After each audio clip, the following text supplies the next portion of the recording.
Hello there, I wanted to do a quick video on altitude.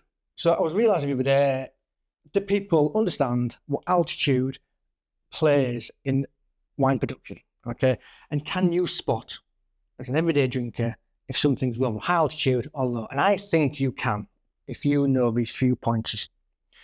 What does altitude do? Well, think about it, you're high up in a mountain, it's intense sunlight, which means it's intense UV radiation. We put on sun cream when we have that. What does a grape do?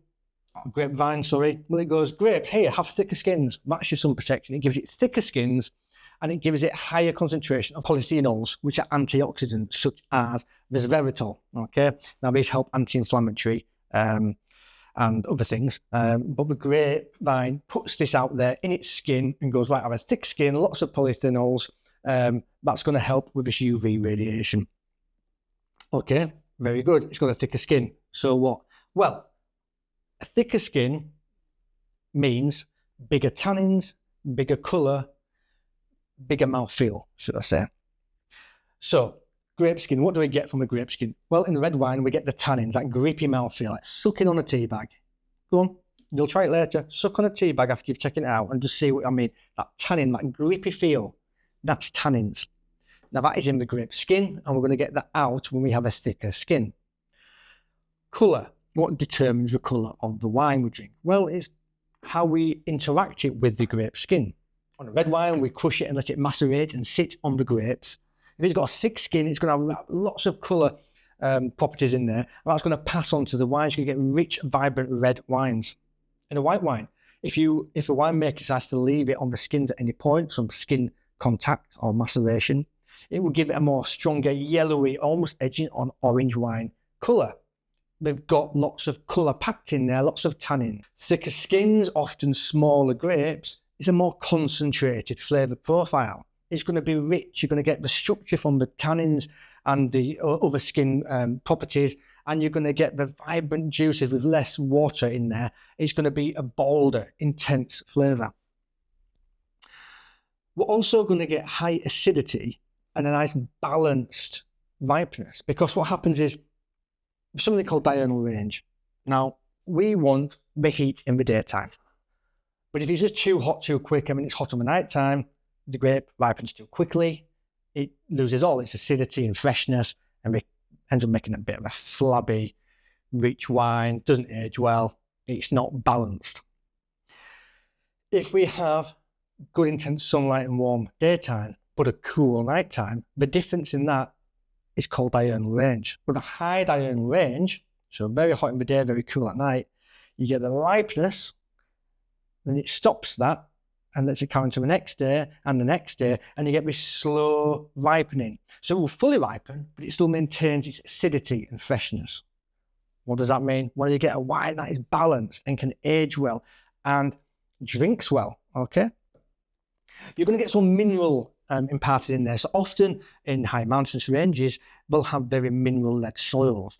You might even get volcanic soils at Mount Etna in southern Italy. You're going to get flinty, volcanic things passing over into the grapevine, then it does come through into the wine. So what places can you spot high altitude wines? Well, you'll all be familiar with this one. Argentina, Mendoza, okay? Now, they have altitudes of up to 1,200 metres. Now, you'll be familiar with the Malbec. Why does it do so well over there? Well, Malbec's quite a dark fruit-led grape variety. It's got lots of flavour, lots of intensity. Given the high altitude of what we said before, it means it becomes more balanced. It's not too much in the mouth. It's got that nice acidity kind of pulling it through and keeping it lively and fresh. And that's why people enjoy this Malbec so much. Over in Argentina, a very good white grape variety, which I urge you to try, is Torrontés.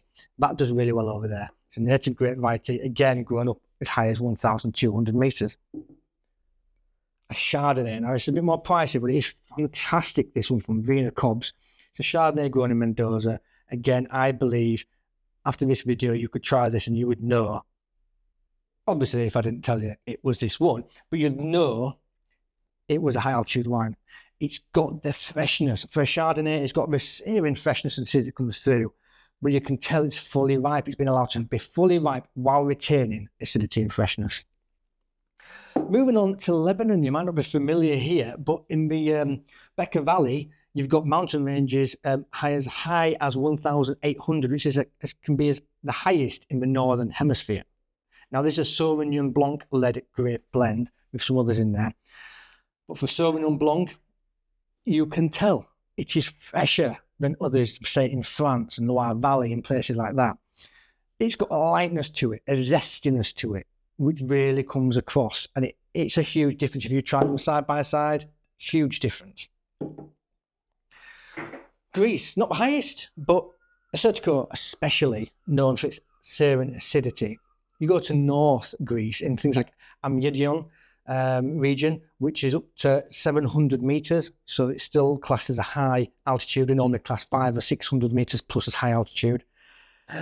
Brings out and works well with that grape variety because it allows it to ripen fully. Because if it didn't ripen fully, it would be a bit too sharp, a bit too green, a bit too stemmy. Where, because it's allowed with the high diurnal range to fully ripen, you get the flavours coming through the ripeness of the grape, so you get some fruit-led and some smoothness there and some ripeness to it. But you also get the classic Assyrtiko backbone, which is sarin acidity and mineral tones. So that's how it kind of starts to balance out. If we go into Spain, Ribera del Duero in northern Spain has got some very high altitude over there. You've got places such as this one, which is grown over in Sierra del Cádiz, which is up to 1,800 meters. This one in particular has got blends of Petit Verdot, which is renowned for its small berry and thick-skinned grape. Again, works perfectly at high altitude. Ribera del Duero goes up to 800 meters. You've got Priorat, again, which is up to 1,800 meters, all in northern Spain. Finally, for today, we'll look at Chile. Now, Chile is a very hot place. You need high altitude, otherwise it's just going to be too overripe. Okay, you need to drag out that ripening process. Places like the Elqui Valley, Elqui.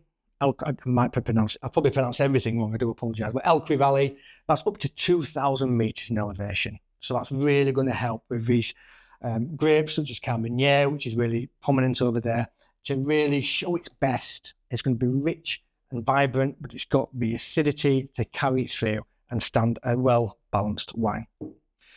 Try wines next time and just take a little note of the altitude. If it's a particular high altitude, I do believe that very quickly you start to realise the characteristics between high altitude and low, where you're going to get richer, more fruit-led, tropical, fuller wines.